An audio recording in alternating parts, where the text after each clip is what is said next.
বাংলাদেশের শেষ সীমান্ত টেকনাফ থেকে তেতুলিয়া সেম ব্রিজ আছে কোথায় জানো? কুয়াকাটায় যাই লেবুখালী, যেমন চিটাগাংয়ে একটা আছে।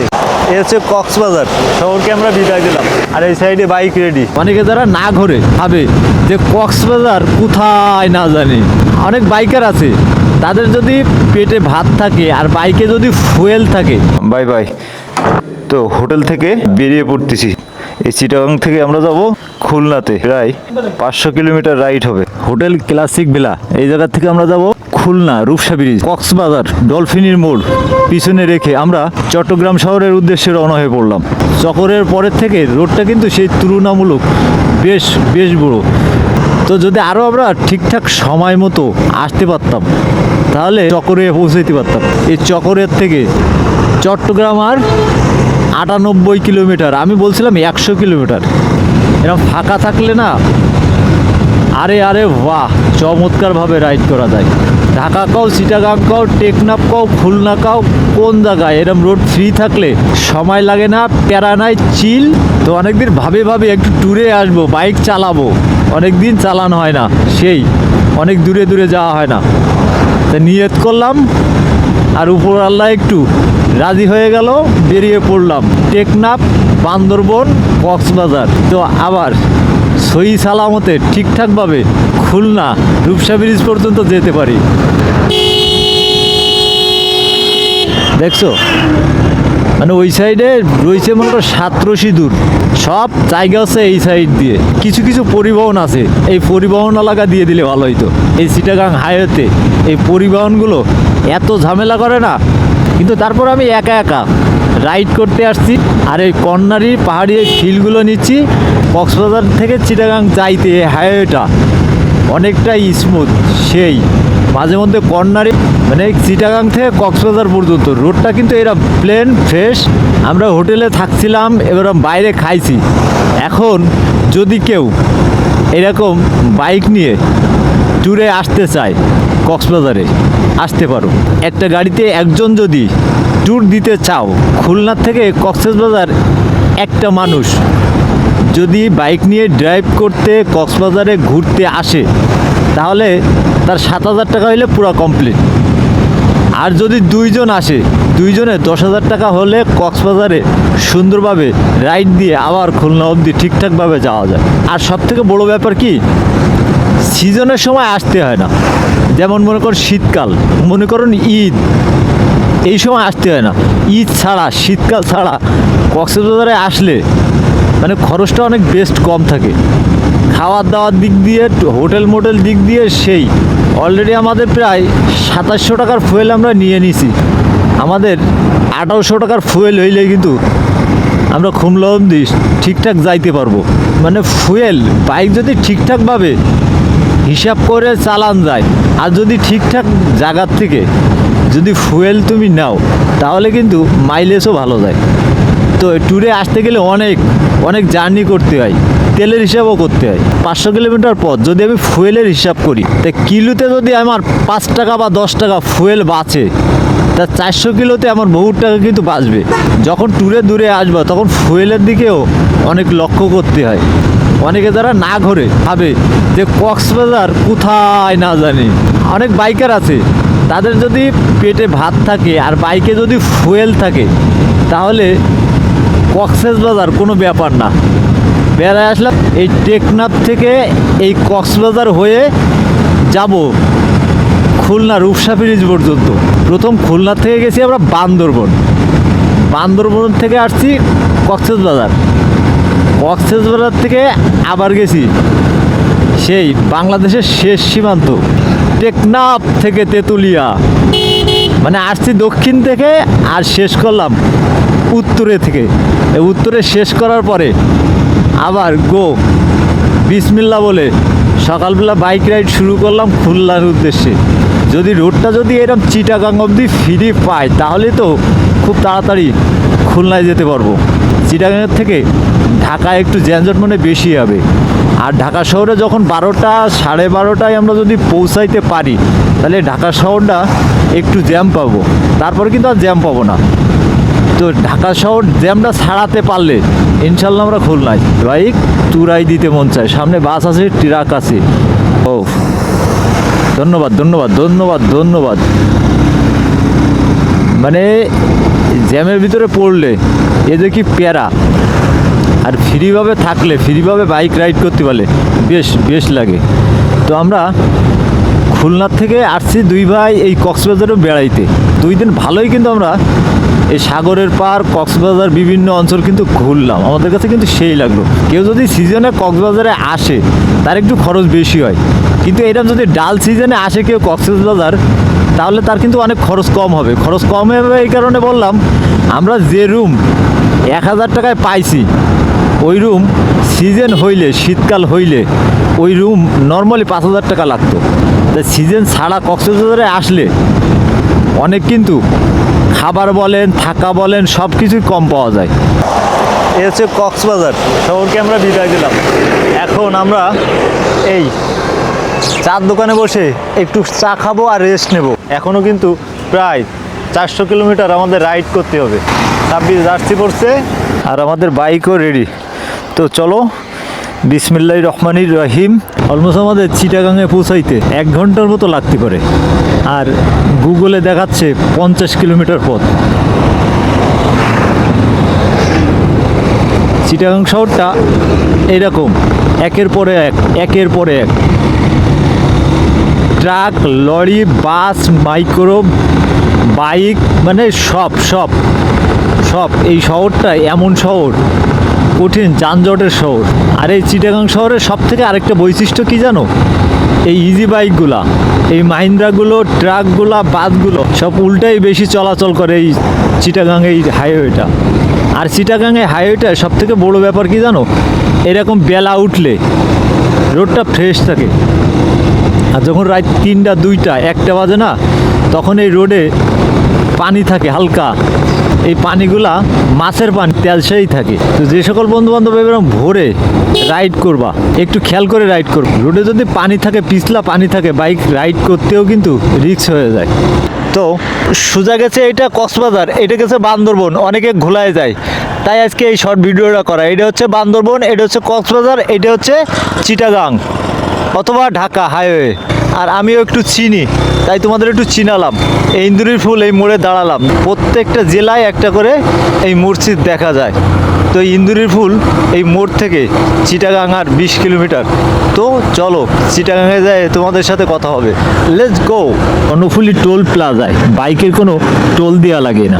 আজকে যাওয়ার সময় লাগে নাই, আসার সময় লাগে নাই। অনেক দিন ভাবি চিটাগাং শহরে আসলে এই কর্ণফুলী ব্রিজে একটু ছবি উঠাবো।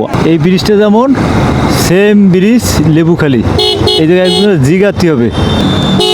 এই ব্রিজটার নাম কি? বড় ভাই আসসালামু আলাইকুম, এই ব্রিজটার নাম কি? চিটাগাং নতুন ব্রিজটা সেই লাগলো আমার কাছে, কিন্তু অনেক বেস্ট। আর এই কিন্তু চিটাগাং শহর। আরে আরে বাহ, চিটাগাং শহর। ঢাকায় যেমন কঠিন জ্যাম, এই চিটাগাং শহরে সেম তাই। পাশ দিয়ে একটু ফাঁকা আছে, যা হোক যতদূর যাওয়া যায়, ঠিক আছে। মানে চিটাগাং শহরের জ্যাম, সেই জ্যাম। আঠা লাগাই দিল। ও ও সেই সেই সেই সেই। ঢাকা কোন দিকে? ঢাকা ঢাকা অলমোস্ট ঢাকার থেকে যখন আসছিলাম এই একই ব্রিজ দিয়ে এই চিটাগাং শহরের পথ দিয়েই আমরা বান্দরবনে গেছিলাম। এই হচ্ছে চিটাগাং শহর। প্রথম বিদায় দিছি কক্সবাজার শহর, তারপরে বিদায় দিব এখন বর্তমান আছি চিটাগাং শহরে। একটু পরেই চিটাগাং শহরকে বিদায় দেব, তারপর নতুনভাবে ঢুকে যাব কোথায়? ঢাকার শহর। ককটেলও নেওয়া লাগবে, ট্যাঙ্কি পুরা খালি। কক্সবাজার থেকে আসছি, আসার পরে আমাদের ট্যাঙ্কি পুরা খাও। 690 দাও। 10 টাকা দিছো? আমার কত? 690 না? শোনো, এই 10 টাকা তুমি মিষ্টি খাওয়া। বিয়াদব কি করে দেখো, এত জায়গা থেকে টায়ারের পর মারিয়ে দিয়েছে। যে কথা বলতেছিলাম, মানে কালকে ঢোকাইছিলাম 500, আর আজকে 690, তাহলে টোটাল 7-5-1200। বাইকের পেট ভরা। ঢাকা রোড এইটা সোজা, বুঝছো? ট্যুরে দূরে যখন যাই না, তখন সার্জেনরা ধরলি না একটু ভাল লাগে। চিটাগাং ঢাকা হাইওয়ে দিয়ে আমরা বেরোইলাম খানের রোড দিয়ে। এই জায়গা থেকে কুমিল্লা 8 থেকে 10 কিলোমিটার বাকি আছে। আমরা কিন্তু বেরিয়েছি চিটাগাংতে অলমোস্ট 11:30টায়, এখন বাজতে গেছে 12:30। কুমিল্লার পরে থবো আমরা ঢাকা। ঢাকা এই জায়গার থেকে 76 কিলোমিটার। হোটেলের থেকে বেরিয়েছি অলমোস্ট 5:30টার সময়, এখন বাজে 11:30। চিটাগাং হাইওয়েতে এসে একটা ব্রেক, তারপরে কুমিল্লা এসে একটা ব্রেক, আর এই চলে আইছি ফেনীতে। ফেনী আর 22 কিলোমিটার। তো ফেনীর পরে কিন্তু আমরা ঢাকা মহাসড়কে উঠে পড়বো। আজকের সব থেকে বড় ব্যাপার, কিছু জায়গায় বৃষ্টি হচ্ছে আর কিছু জায়গায় অলমোস্ট বৃষ্টি হচ্ছে না। যেমন আমরা কক্সবাজার থেকে যখন বেরিয়েছি তখন কিন্তু হালকা ছিটাফোঁটা বৃষ্টির আনাগোনা পাইছিলাম। আর এই চিটাগাং ঢাকা এই মহাসড়কে এসেও কিছু বৃষ্টি আনাগোনা পাইছি, 3-4 বার বৃষ্টি পাইছি, কিন্তু গা ভেজে নাই। আর যদি পুরোটাই বৃষ্টি হতো আজকে কক্সবাজার থেকে এই ফেনী পর্যন্ত, তাহলে কি অবস্থা হইতো? আজকের আমাদের এই ট্যুরটা পুরা কক্সবাজার থেকে শুরু করে খুলনা পর্যন্ত। আর সকাল 10টা-11টা বাজলে চিটাগাং ঢাকা এই হাইওয়েটা, এই বাসগুলা, এই পরিবহনগুলো এত যে বিশ্রীভাবে চলাফেরা করে না, বাসের পিছনে থাকা বাইক যদি বাস ব্রেক করে, বাইকটা 100 গতিতে থাকলে 80 গতিতে থাকলেও ব্রেক করতে বাইকের একটু দেরি হবে। কিন্তু একটা যাত্রী নেওয়ার জন্য একটা পরিবহন যদি বস করে ব্রেক মারে, পিছনে যে বাইকার আছে তার কি অবস্থা হবে? তাই পরিবহনগুলো দেখো, সামনে দেখছো কি অবস্থা, মানে কেউ কারোর সাইড দেবে না, কেউ কারোর মানে করবে না, অবস্থা দেখছো? ঢাকা চিটাগাং হাইওয়েটা এমন একটা খারাপ জিনিস, যে কোনো মুহূর্তে এই রং সাইড দিয়ে এই সাইড দিয়ে ক্রস করে আসে, আবার এই সাইড দিয়ে ক্রস করে আসে। আবার কেউ সামনে দিয়ে ট্রাক কন, বাস কন, ইজি বাইক কন, মোটর সাইকেল কন, সব যানবাহন প্রায় এই চিটাগাং ঢাকা হাইওয়েতে এটা উল্টা সাইড দিয়ে কিন্তু আসে। তো সবসময় যখন বাইক রাইড করবা, আমরা যে সকল বাইকার আছি সবসময় খেয়াল রাখতে হবে, এই মিডিলও না এই সাইডও না। এ দেখো বলতে না বলতে, এই মিডিলও না এই সাইডও না, এর পাশ থেকে আমরা বাইকাররা ঠিক ঠান্ডাভাবে সুন্দরভাবে রাইড করব। এই চিটাগাং ঢাকা হাইওয়েটা এটা কিন্তু অনেক বিশ্রী একটা খারাপ রোড। কুমিল্লা এখনও 54 কিলোমিটার, ঢাকা 142 কিলোমিটার। কথা বলতে বলতে আমরা মেঘনা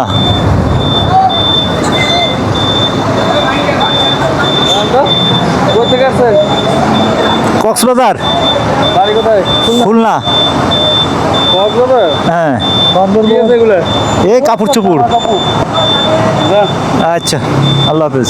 তো আমরা মেঘনা সেতু ক্রস করলাম। আমি জানি না, তোমরা যদি কোনো বন্ধুবান্ধব জেনে থাকো তাহলে কমেন্ট করে বইলো যে মেঘনা সেতুর বাইকের টোল ফি কত। আর মেঘনা সেতু যখন চলে আসছি, ঢাকা আমাদের আর বেশি সময় লাগবে না। অনেক জার্নি করার পরে আমরা কাশপুর ব্রিজে চলে এলাম। ঢাকাতে আমরা পদর্পণ করলাম। সুন্দর জিনিস দেখাতে দেখাতে সেই আসছি কক্সবাজারের থেকে, আর তোমাদের সাথেই আসছি, আর তোমাদের সাথেই নিয়ে যাব খুলনা পর্যন্ত। কথা বলতে বলতে আমরা নারায়ণগঞ্জের ভিতরে ঢুকে গেলাম। সোজা হচ্ছে সাইনবোর্ড, আমরা নারায়ণগঞ্জে চলে এলাম। তো এদিকে দেখা যাচ্ছে যাত্রাবাড়ি, ড্যামরা, চাষাড়া, সোজা যেতে হবে আমাদের, সোজা। মানে প্রত্যেক শহরে টুকটাক জ্যাম আছেই। তো পদ্মা সেতুর টোল প্লাজায় আমরা কিন্তু টাকা দিয়েছি, তারপর উঠায় না। এবারে যা হোক, সকল বাইকাররা পাশ দিয়ে সুন্দরভাবে যায়, মানে ওই আর এই ডিস্টেন্স আহামরি এমন কিছুও না। কিন্তু এটা দড়ি তো মাঝখানে খারাপ লাগে হচ্ছে এইটা, আমরা ভদ্র বাইকার ভদ্রভাবে ভদ্র পাশ দিয়ে যাই, তাই তো? আর বাসরা ওই সাইড দিয়ে যান। আর এর সাথে গিয়ে আমরা কিন্তু মিলে যাব। আমরা কিন্তু এই ডালিচালি একাকার। এখন কি ডাকার কথা শুনে মিনারটা দেখো, এই মিনারটা কিন্তু অ্যাকচুয়ালি আমার কাছে ওয়াও লাগে। পদ্মা সেতুর উঠার আগে সব থেকে ওই মসজিদের মিনারটা চোখে বাঁধে। আর এই পদ্মা সেতু গিয়েছে, চলো গেছিলাম আমরা কক্সবাজার, কিন্তু কক্সবাজারে যতটুকু ফিল না পাইছি এই মা এক্সপ্রেস হাইওয়েতে এসে তার চেয়ে বেশি ফিল মনে হচ্ছে। পদ্মা সেতুর অপরূপ সৌন্দর্য দেখতে দেখতে আমরা মাওয়া এক্সপ্রেস হাইওয়েতে চলে এলাম। মাওয়া এক্সপ্রেস হাইওয়েতে আসলে মনে হয় বাইরের কোনো দেশে আইছি। মাওয়ার অপরূপ সৌন্দর্য দেখতে দেখতে চলে এলাম ভাঙ্গাতে। যে এখন আমরা যাব হচ্ছে খুলনায়। আমাদের খাওয়া থাকার জন্য আমাদের প্রত্যেকটা মানুষের লাগলো 3,500 টাকা। এ ভাইজান, এই মোড়টার নাম কি? ভাটিপাড়া। ও, তা গোপালগঞ্জটা রাখতে পারলে খুলনার বেশি না, 30-35 কিলোমিটার পথ। যে কথা বলতেছিলাম, আমাদের জনপ্রতি খাওয়া থাকা দিয়ে খরচ হলো 3,500 টাকা। মানে জানতাম যে ঢাকা শহরে সব থেকে মানে খাওয়া দাওয়ার দাম বেশি, তা না। এখন দেখি সব থেকে বেশি খাওয়া দাওয়ার খরচ কক্সবাজার। তা টুকটাক কমের ভিতরে আমরা এই টাকাটা খাইছি, বুঝছো? কমের ভিতরে পাশ খাই, একটু পাশ খাইলাম। তো কমের ভিতরে আমাদের এই খাওয়াটা বেস্ট হয়েছে। মানে একটু কম খাইছি, তারপরেও অনেক ভাল লাগছে এই কারণে বললাম। মানে কক্সবাজারে আমরা টোটাল আমাদের এই একটা বাইকে আমরা খাওয়া দিয়ে, থাকা দিয়ে, যাওয়া দিয়ে, আসা দিয়ে আমাদের ট্যুর ছিল বান্দরবন। প্রত্যেকটা রিসর্ট ঘুরলাম। রিসর্ট ঘোরার পরে আমরা যাব কক্সবাজার। আমরা কক্সবাজারে গিয়ে 2 রাত ছিলাম, 1 দিন আর 2 রাত।